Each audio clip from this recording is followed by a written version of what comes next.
Chers amis de Café Évangile, puis il dit à Thomas, avance ton doigt ici et vois mes mains, avance ta main et mets-la dans mon côté, cesse d'être incrédule, sois croyant. Thomas lui dit alors, mon Seigneur et mon Dieu. Jésus lui dit, parce que tu m'as vu, tu crois. Heureux ceux qui croient sans avoir vu.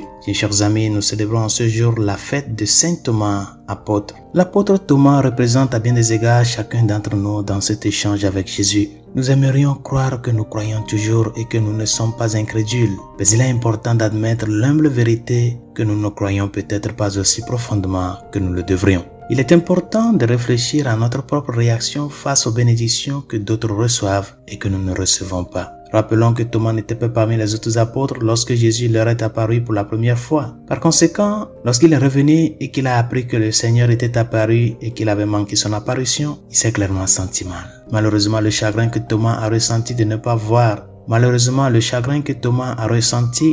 avoir été présent lorsque le Seigneur est apparu aux autres l'a laissé avec une certaine amertume plutôt qu'avec de la joie. Et nous pouvons comparer cela avec le péché de l'envie. L'envie est une certaine tristesse face aux bénédictions que les autres reçoivent et que nous ne recevons pas. Et idéalement, Thomas aurait dû se réjouir de la bénédiction que les autres apôtres ont reçue en rencontrant le Seigneur ressuscité. Mais au lieu de cela, son chagrin d'avoir manqué cette occasion l'a rendu triste. Et il dit, si je ne vois pas la marque des clous dans ses mains, si je ne mets pas mon doigt dans la marque des clous et si je ne mets pas ma main dans son côté, je ne croirai pas. Bien, chers amis, lorsque vous voyez d'autres personnes recevoir des bénédictions de Dieu, comment réagissez-vous?